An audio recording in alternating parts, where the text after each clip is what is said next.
Yes, we saw a lot of people sitting in rooms talking about Halo. But beyond that, That's the next Halo. they actually did admittedly show quite a few clips of footage that was specifically noted as work in progress content rendered in Unreal Engine 5. Right. And it shows multiple environments and biomes that you would expect from Halo, all very much leaning in the direction of Halo 1, I would say. Extremely reminiscent, in fact. And this is when they were discussing things like the Foundry concept that they're going for, where they needed to hit these specific types of places that, like the typical Halo environment, the sort of the environment taken over by the flood, and then all like the Covenant architecture and internal ships and all this sort of stuff with the unique materials. And you kind of get a glimpse of that. I especially love the traditional outdoor Halo greenery they have with the conifer trees, and you've got the chief standing as a posed action figure with the Covenant sort of there. This is where we notice things like you can see finally the visor on Master Chief actually seems to be a proper real time ray Oh my traced reflection, gosh. where it's not only reflecting his own, like sort of his little horns on his helmet, if you will, but it's actually reflecting things around it in a way that looks to be actually very, very competent, like as if they're using hardware lumen here, Right. essentially, rather than the SDF stuff from software lumen. There's also nice reflections on the Covenant armor as well. And just couple that with the general, like the way everything is lit and shaded, like seeing Master Chief and other enemies sort of drawn in this way with actual smooth indirect lighting and sort of the contact shadows. The light sort of spills around the armor in a natural way with the expected shadows. You didn't get any of that in Halo Infinite, like at all. No, not at Like it was all. just like the enemies and characters just sort of glowed in that game. They stuck out. It didn't really fit in. Now they do, and it's kind of almost jarring at first because they're not used to seeing it, but it's cool. Right. It's like the first time we've seen super competent dynamic and direct lighting in a Halo game. And seeing those classic assets, like this is more like the original Spartan armor. Well, not the original, but the one that you see in like Halo 1, for example. And also like the OG pistol, it looks like there almost, you know, which does make me wonder a little bit about what the content is they are making for this game. He's also I love his fighting, emoji pistol. yeah, he's also fighting elites. And I thought like ever since like Halo 3, the elites are like the good guys. Like, I don't know. We'll see there. But yeah, that's definitely one thing I noticed, just like how much better the lighting is and what it does actually for something like the cool armor that the Halo series is known for. Another thing that I noticed is maybe one of the bad things about moving to Unreal, but I noticed like the stock Unreal Engine lens flares in the footage. Yeah, Like he takes out I noticed that. the energy sword and it's like I've seen that lens flare type before. Or when they show the Forerunner, I don't know what they're called, but they shoot the blue lasers in the sky. Like that structure, that area, they also showed it off at like towards nighttime, and that's like the stock Unreal lens flare that made me laugh a little bit. But another thing I noticed was virtual shadow maps. An issue with Halo ESMs, yeah. Infinite. Halo Infinite had some pretty bad shadows at a distance. Virtual shadow maps should really help that out. But still, they have their own issues. Like they show like the hand close up, a gauntlet, and you can see actually the shadow map resolution there, like the alias, when you look up close there. Something you wouldn't get with ray tracing, but this game's going to be coming out years in the future, so who knows actually what lighting and Exactly. shadowing technology they'll use by then. But that was Exactly. another thing I noticed for certain. Yeah, and everything just seemed a lot more dense, likely due to the use. They're able to sort of leverage nanite, right? The Right. virtualized geometry stuff, which doesn't necessarily, like, you can obtain the similar results without relying on sort of that virtualized geometry system, but then you're dealing with classic LODs and LOD pop-in issues because displaying everything at full density is really difficult. That's the whole point of this, is that it allows these seamless transitions that are basically invisible to the eye, and just moving the camera around, you get this, it's very stable, right? Yeah. Like you don't see things sort of popping and moving and changing as they did in Halo Infinite and other Halos, and most games really. And that I really appreciate.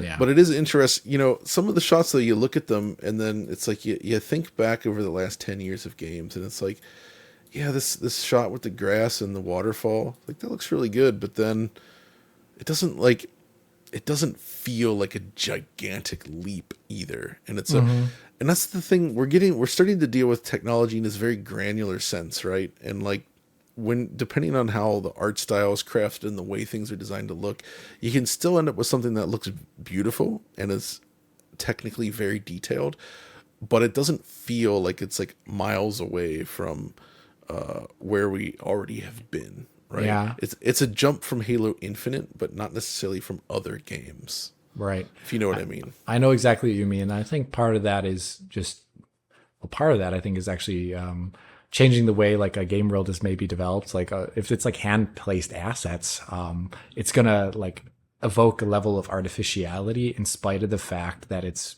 maybe visually nice looking, like you said.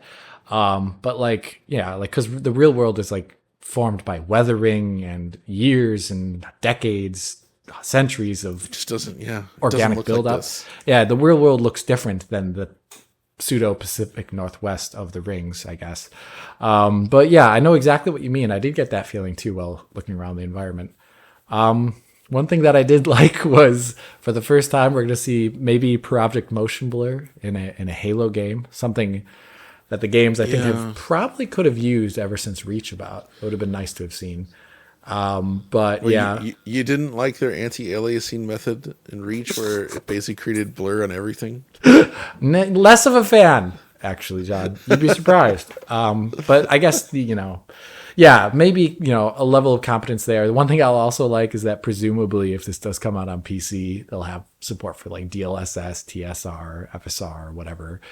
Something that Halo Infinite didn't have for No, it did not. not any good reason, actually. The thing about Halo Infinite, though, I will say, is that because it's so light to run on the PC, you could at least crank up the res. I think I believe it's a game that had super sampling in it, so you could like increase the res slider. I was able to play it with a massively boosted internal res to sort of overcome some of those issues. You shouldn't have to do that, by the way. No, you should. But it was there. It was interesting. Twice. But the thing is that's funny though is that obviously this is 343 stuff. Bungie's continued to do its own thing, and Bungie's been kind of in they haven't been doing great lately. But when you actually look back, so I recently loaded up Destiny again to play with my son for a bit in multiplayer, and I was actually kind of taken aback by just how good it still looks. Like just the way Bungie builds their environments and the way they art everything up creates something that just it pulls at your heartstrings in a way. You just see it and you're like, you just want to say, wow. Like even if they're not pushing the highest end tech anymore, there is something about the way that they make their environments that 343 as a company never actually managed to accomplish. It always felt more like a copycat, like somebody trying to make something that looked like it evokes Halo. It never really looked like Halo. It never really looked the Bungie way. And I don't expect that either. This is a different company. It's a completely different group of people. But this change here definitely creates something that looks noticeably different from what 343 has done in the past, I will say. Right. And that perhaps brings us to this whole name change thing as sort of a rounding off point, which on the surface so this is interesting. So on one hand, it's like, okay, it sort of puts a stake in the ground and said, this is where we're going next. This is what we want to do. It's admitting that it's like, this is a new direction. But admitting that is also like, yeah, we ultimately failed in the mission before it, right? Like what kind of studio would want to rebrand themselves unless they needed to get away from the past? Which is what I think is happening here. I think it has essentially been determined that 343 as itself was not getting the job done. And I'm happy, though, that they seem to be turning a new leaf. And it doesn't seem to be a case of them burying their heads in the sand and saying, no, we're just going to continue as we planned. This is what we're doing. They really do seem to have understood that many things didn't go as planned. Even though I will say Halo Infinite as a game, the core gameplay it's very good. It plays very well. That's not the issue with Halo. It's everything around it. and what you do with it that ultimately fell short. Right. You didn't have enough to do with what was mechanically a great game, is my complaint.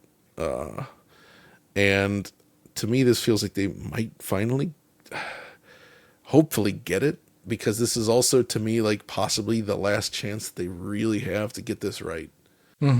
Yeah.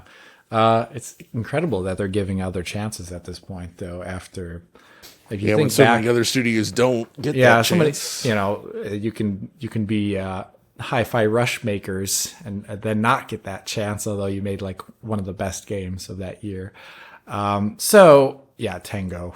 My take on it is a bit similar to yours, actually, John, where I do see this as like, as they describe it, like a new beginning. And I hope though, unlike what was reported on in the past, that they do have a very different internal policy about how they bring people on board and keep them. Because it seems like one of the core issues pre-Halo Infinite's launch was just like maintaining a group of people to actually build a game to a certain size. And, that contractor stuff that you read about. And it seems like no wonder Microsoft has trouble producing first party games at times. They're just not, there's just no one, they're not building a culture of people who actually make a game in a dedicated way. And I hope that doesn't happen with this time around, but there's no evidence of that anywhere. So that's just me talking. But in terms of the game itself, I do think, like you, Halo Infinite, the core shooting, the core movement was all there. I think some of the gun design isn't perfect. No, I agree. There's a lot of this is a battle rifle, but not. But yeah, like the original stuff is just like all these weapons are super distinct. But I do think there was a core there that was great. It was just the whole what it was embedded in that wasn't so great. And I hope they not going back to the basics, but that they can something to make Halo exciting again, like it was back in the day. And I think an approach to it from a visual perspective is not unwarranted. They do mention in this video, like Halo was known for being a ridiculously good-looking game when it came out, and that is true. Yeah, for most stuff, obviously you look at Captain character Keyes. models. Keyes, Character models and cutscenes were pretty bad for the time, but everything else around it. Yeah, like you look at the shading and the environments. It was focusing obviously on different things. Yep. But I'd say like that was the thing that really drove Halo: large environments, cool stuff, interactivity. And them focusing on that, I think, is really, really good idea, presuming it isn't just an empty shell at that point. But I guess we'll have to see. Best. Well, I'm hoping for the best, but I'm also not convinced, because we saw, like before, like you say, in like 2018 Slipspace for the first time, I think it was, that all those shots are still amazing looking. All that could have been an amazing game if it looked like that, but it just never did, right? So I'm also having a large pinch of salt regarding anything shown as a result of that, because you have to build up trust, right? But at the same time, I think we're all pulling for these guys. They need success. Mm-hmm. They've been through some tough stuff. They actually need to get that success, and I really hope they find it with this. And I hope that Halo can come back in a way that makes it relevant and interesting to people again. And I also hope that they consider trying to follow like all the service trends and make it, I think that there's still room for this sort of more of an old school thing. And I think like Halo itself, you got to go for what a lot of those fans wanted. I think I don't know. It's tricky. Yeah. That's for sure. But either way, we're pulling for you guys if you're watching. We want to see it succeed. For sure.